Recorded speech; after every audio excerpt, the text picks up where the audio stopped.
세상 모든 사람들이 부자가 되는 그날까지. 안녕하세요, 철TV의 철입니다. 반갑습니다. 자, 오늘 내 집 마련이 꿈이신 분들은 꼭 끝까지 좀 시청해 주시면 좋을 것 같은데요. 자, 바로 오늘은 신혼 희망타운 관련돼서 말씀을 드리도록 하겠습니다. 분명히 집을 알아보다 보면 신혼부부 특별공급 이런 것들 많이 보셨죠. 그런데 무주택 기간이나 자녀 수에 따라서 사실은 나는 안 될 것 같아 라고 하면서 포기하시는 분들 굉장히 많잖아요. 자, 그런 분들은 꼭 집중해서 보셔야 되는데요. 그 전에 잠깐 구독, 좋아요 버튼 누르는 거 잊지 마시고요. 자, 그래서 그런 분들에게 이 신혼 희망타운은 정말 희망이 될 수 있다라고 말씀을 드리면서 제가 본격적으로 요 관련돼서 말씀을 드리도록 하겠습니다.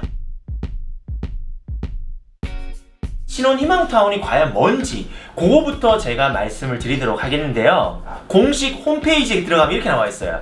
육아와 보육에 특화가 되고 교육과 건강 안전에 좀 최적화를 맞춘 아파트를 지어서 분양을 하겠다, 이렇게 나와 있어요. 근데 사실 이게 맞는지 안 맞는지는 모르겠습니다. 그냥 그렇다 하고 치고요. 자, 어쨌든 2022년도까지 총 15만 호를 공급할 예정이라고 합니다. 자, 이 신혼희망타운은 주변 시세 대비 70% 정도 최대 가격으로 내가 이거를 분양할 수 있기 때문에 조금 저렴하게 분양을 할 수 있다는 특징이 있는데요. 그래서 실제로 거주를 목적으로 장기간 거주하는 이 신혼 부부들에게 좀 혜택을 주겠다라고 생각을 하시면 될 것 같습니다. 자, 그러면 우리 신혼희망타운 간략하게 그냥 신혼부부들한테 혜택 주겠다 이렇게까지는 알겠는데 무조건적으로 신혼부부들이 다 혜택을 받을 수 있느냐? 그것은 아닙니다.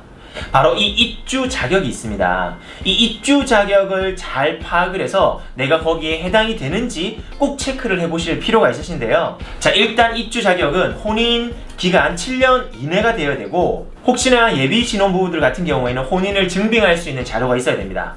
또한 이 신혼희망타운을 청약할 때 주택이 있으면 안 되겠죠. 그래서 무주택자여야 되고 최소 주택청약통장에 가입이 6개월 이상, 6회 이상이 되어야 된다. 요것만 명심하시면 될 것 같습니다. 자세한 거는 지금 옆에 나와 있는 대로 입주 자격 요건에 대한 부분은 나와 있으니까 참고하시면 좋을 것 같고, 사실 여기서 가장 중요한 요건이 뭐냐면 소득 요건입니다. 이 소득 요건이 왜 중요하냐면, 자, 실제로 소득은 3인 가족 기준 했을 때 외벌이 기준 120%, 즉 원로 따졌을 때 648만 원입니다.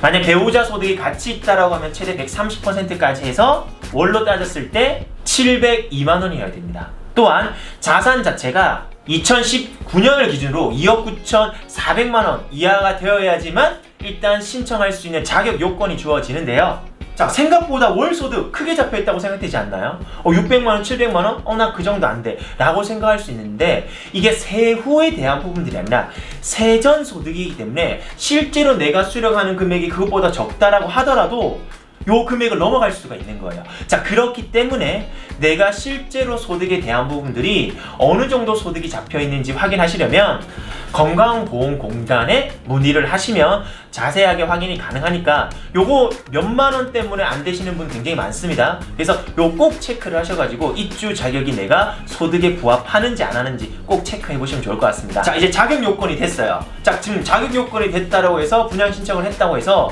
제가 무조건적으로 되느냐? 그게 아니겠죠. 나름대로 그 산정 기준이 있습니다. 그 기준이 어떻게 되냐면 분양형과 임대형이 있습니다. 자, 임대형은 말 그대로 임대해서 살아갈 수 있는 부분들이죠. 그런데 사실 이 신혼희망타운은 내 집 마련에 대한 부분들이 목적이기 때문에 임대형에 대한 부분들은 제가 따로 말씀을 드리지 않겠고, 분양형에 관련돼서만 좀 말씀을 드리도록 하겠습니다. 물론 임대형의 경우에도 분양형과 기준은 어느 정도 유사하다고 보시면 되기 때문에 혹시라도 나는 분양이 아니라 임대에 대한 부분들을 생각을 하시면 그걸 좀 참고하시면 좋을 것 같습니다. 일단 분양형의 경우에는 우선 공급 30%를 하게 됩니다. 이 30%는 앞서 말씀드린 대로 혼인신고한 지 2년 이내 신혼부부나 또는 예비 신혼부부 또는 만 2세 자녀를 둔 한가족 부모가 여기에 우선 공급에 해당이 될 수 있습니다. 자, 그래서 이렇게 해서 우선 공급을 하는데 단 추천제가 아니라 가점제예요. 가점제. 자, 가점제는 뭐냐면 각 항목별로 점수를 책정하게 되는데 그 점수별로 비교를 해서 가장 높은 점수가 당첨이 된다라고 보시면 될 것 같습니다. 자, 그러면 평가 항목이 이 세 가지가 있습니다. 자, 가구 소득이 70% 이하는 3점, 70%부터 100%까지는 2점, 100% 초과 시에는 1점이 점수가 해당이 되고요. 내가 그 지역, 해당 지역에 내가 신청을 할 건데 그 해당 지역의 주거에 대한 기간도 산정을 하게 됩니다. 2년 이상인 경우에는 3점, 1년에서 2년 미만 사이에는 2점, 1년 미만인 경우에는 1점의 가점이 부과가 되고요. 그리고 청약통장, 최소 내가 6개월부터라고 했지만 실제로 24회 이상 납입을 했다라고 하면 3점, 12회부터 23회까지 2점, 그 밑으로 6개월에서 11회까지는 1점이라고 보시면 돼요. 자, 그럼 각 항목별로 3점, 3점, 3점이죠. 그럼 최종 9점인데 사실상 아무래도 경쟁이 굉장히 심할 것으로 예상되기 때문에 이 9점에 해당되지 않으면 사실 당첨 확률은 좀 적다라고 보시면 될 것 같습니다.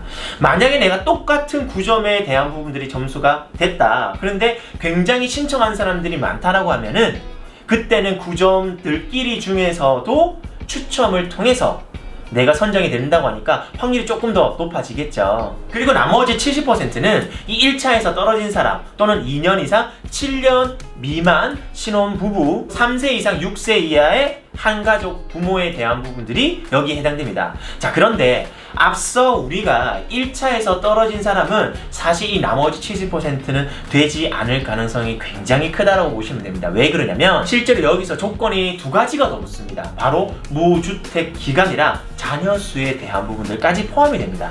자, 그러면 솔직히 2년 미만의 신혼부부들 같은 경우에는 자녀도 없을 뿐더러 혹은 자녀가 있어도 많지 않을 뿐더러 무주택 기간이 길어봐야 2년밖에 안 되는 거죠. 자, 그럴 수밖에 없기 때문에 사실 이 나머지 70%는 해당이 안 된다고 보시면 돼요. 다만 나는 지금 결혼한 지 2년 이상이 됐고 7년 미만이 된 사람은 이 30%가 아닌 70%를 노려보면 좋겠죠. 자, 지금 다음과 같은 조건은 제가 계속해서 영상에서 그 조건을 제가 말씀을 드렸으니까 정지, 스탑 눌러보시고 내가 그 조건에 해당되는지 한번 체크해 보시면 좋을 것 같고요. 여기서 중요한 거는 아무리 정말 공급을 싸게 해준다고 해도 최대 70%까지예요. 예를 들어서 5억의 주변 시세가 된다고 했을 때 최대 3억 5천까지는 될 수 있다는 거예요. 자, 그러면 이 3억 5천 사실 이 돈도 굉장히 크잖아요.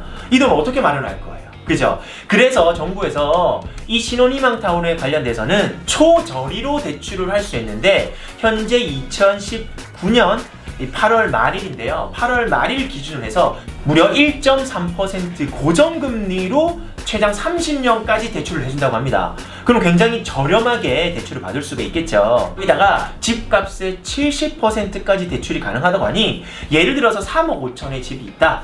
70%를 만약에 나는 30년 동안 대출을 받는다. 그러면 2억 4,500까지 대출이 나오겠죠. 그러면 실제로 내가 들어간 돈은 한 1억에서 1억 초반만 있으면 된다는 거죠. 물론 이 신혼희망타운도 1억 이상이 있어야지만 신청이 가능하겠죠. 최근에 우리 수도권을 기준으로 말씀을 드리면 어쨌든 집값이 너무 비싸고 이 집을 사기 위해서 굉장히 힘들잖아요. 그런 거야 대비했을 때는 한 1억에서 한 1억 5천만 있어도 집을 어쨌든 마련할 수 있는 기회가 생긴 거니까 그래도 어느 정도 좀 노려볼 만하다라고 좀 보시면 될 것 같습니다. 자, 여기까지 간단하게 신혼희망타운에 대한 이제 입주 자격 조건들을 제가 말씀을 드렸는데요. 그럼 장단점 제가 간단히 말씀을 드릴게요. 일단 장점이 뭐냐면 내 돈이 지금 당장 많지 않더라도 내 집을 목표로 했을 때는 어찌됐든 저렴하게 장기적으로 저렴한 대출 이자를 통해서 정말 내 집 마련의 꿈을 이룰 수 있다는 큰 장점을 가지고 있습니다.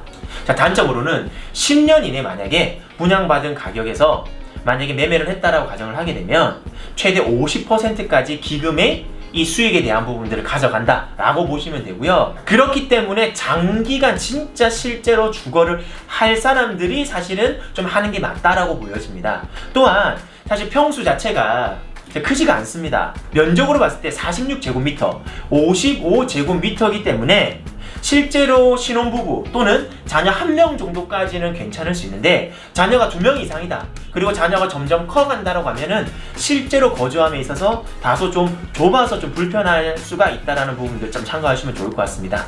그럼에도 불구하고 실제로 우리가 실거주를 목적으로 내 집 마련을 하는 신혼부부들에게는 굉장히 좋은 취지라고 저는 생각이 되는데요. 이 공고 내역은 신혼희망타운 또는 LH 청약센터에 들어가시면 공고에 대한 일정이나 자세한 공고 내용 같은 것들이 다 나오기 때문에 꼭 내가 체크를 하셔가지고 올해는 분양이 언제 어디 지역에 있는지, 혹은 내가 원하는 지역은 2019년도에 있는지 2020년도에 있는지 2021년도에 있는지 꼭 체크를 하셔서 나랑 상관없겠지라고 생각하지 마시고요. 한 번쯤은 시도해서 당첨이 안 되더라도 혹시라도 당첨되면 정말 좋은 거잖아요. 일반 로또보다는 확률이 저는 높다라고 생각을 합니다. 자, 그래서 내 집 마련하시는 분들은 꼭 신혼희망타운 놓치지 마시고 신혼희망타운에 대한 사이트를 꼭 들어가셔서 공고 일정 같은 것들을 꼭 확인하시면 좋을 것 같습니다.